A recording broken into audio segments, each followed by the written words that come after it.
दुनिया मनोरंजन की चैनल पर आपका स्वागत है। आज आपके समक्ष है एक कहानी जिसका आध्यात्म व धर्म से संबंध तो है ही, पर हम सभी को शिक्षा भी देती है कि यदि हमें ईश्वर को पाना है तो सिर्फ उसी पर ध्यान केंद्रित करना होगा। एक गांव में एक बहुत ही धार्मिक व्यक्ति रहता था। उसकी ईश्वर में अटूट आस्था थी। वह नित्य नियम व धर्म से पूजा पाठ करता था।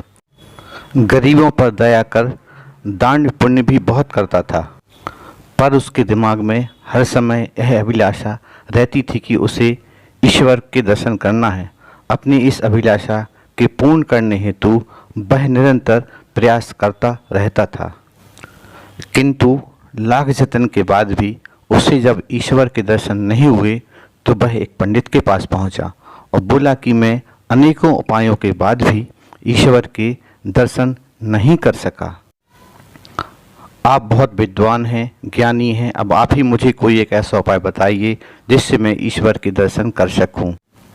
उसकी बात सुनकर पंडित जी निरुत्तर ही नहीं हुए बल्कि असमंजस में पड़ गए कि अब मैं इससे कौन सा उपाय बताऊं, क्योंकि ईश्वर के दर्शन करना असंभव है और यदि मैं कोई उपाय नहीं बताता हूं तो इसके मन में मेरी जो विद्वान होने की छवि है वह खंडित होगी।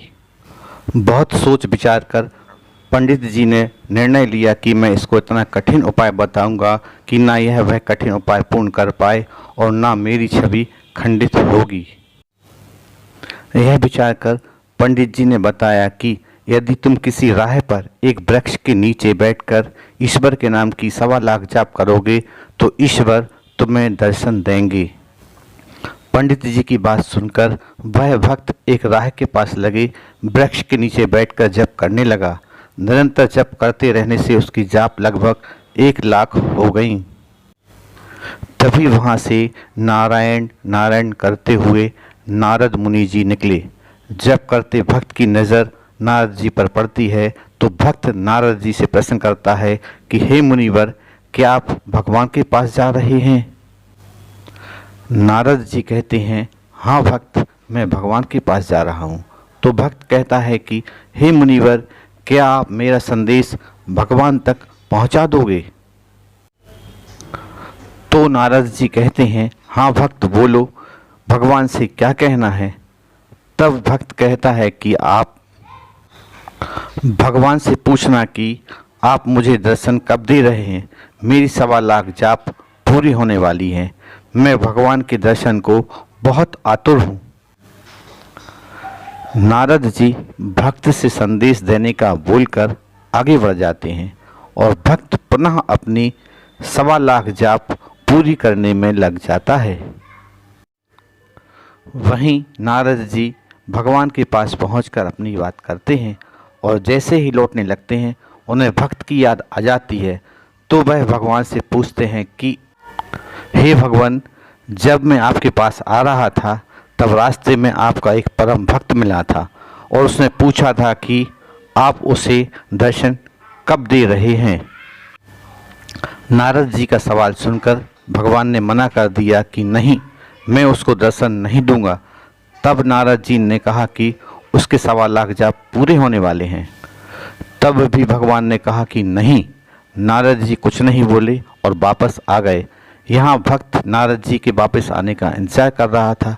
जैसे ही भक्त ने नारद जी को देखा, फौरन नारद जी के पास पहुँचा और नारद जी से पूछा कि आपने मेरा संदेश भगवान को दिया क्या? नारद जी बोले हाँ। नारद जी की हाँ सुनते ही भक्त पागलों की भांति नाचने लगा, कूदने लगा और नारद जी की पूरी बात भी नहीं सुनी और नाचते हुए पागलों की भांति चिल्लाने लगा, हो, भगवान ने मेरी बात सुन ली, भगवान ने मेरी बात सुन ली, भगवान ने मेरी बात सुन ली। नारद जी बार बार बोले, अरे मेरी बात तो सुनो, अरे मेरी बात तो सुनो, भगवान जी ने क्या बोला है, वह तो सुनो, मेरी सुनो। पर भक्त ने कुछ ना सुना और वह भगवान का नाम ले लेकर अपनी मस्ती में नाचता रहा। तभी अचानक भगवान प्रकट हो गए और अपने भक्त को दर्शन देकर उसे धन्य कर दिया। तब नारद जी ने भगवान से कहा कि जब मैंने आपसे दर्शन देने को कहा तो आपने मना कर दिया था। 1.25 लाख जाप होने पर भी दर्शन देने से इनकार कर दिया था, मना कर दिया था। पर अब तो 1.25 जाप पूरी भी नहीं हुई और आपने दर्शन दे दिए। तब भगवान ने जो कहा वह ध्यान से सुनिएगा और मनन कीजिए। भगवान ने कहा, हे मुनिवर, पहले इस वक्त का ध्यान मुझ में जरा भी नहीं था। इसका सारा ध्यान तो गिनती में था, तो मैं दर्शन कैसे दे सकता था?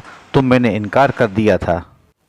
किंतु जब तुम लौट कर आए और इसने तुमसे पूछा कि भगवान को मेरे संदेश दिया, तो तुम्हारी हाँ सुनते ही यह सब कुछ भूल गया। इसने तुम्हारी भी पूरी बात नहीं सुनी। जानते हो क्यों? क्योंकि उस समय इसका सारा ध्यान सिर्फ मेरी तरफ ही था, तो मुझे इसे दर्शन देना पड़े। आपको कहानी कैसी लगी कमेंट्स अवश्य कीजिएगा। लाइक, शेयर व सब्सक्राइब भी जरूर कीजिए ताकि मेरा उत्साह बना रहे, और बेल आइकॉन भी प्रेस कीजिए जिससे मैं आपसे जुड़ा रहूं।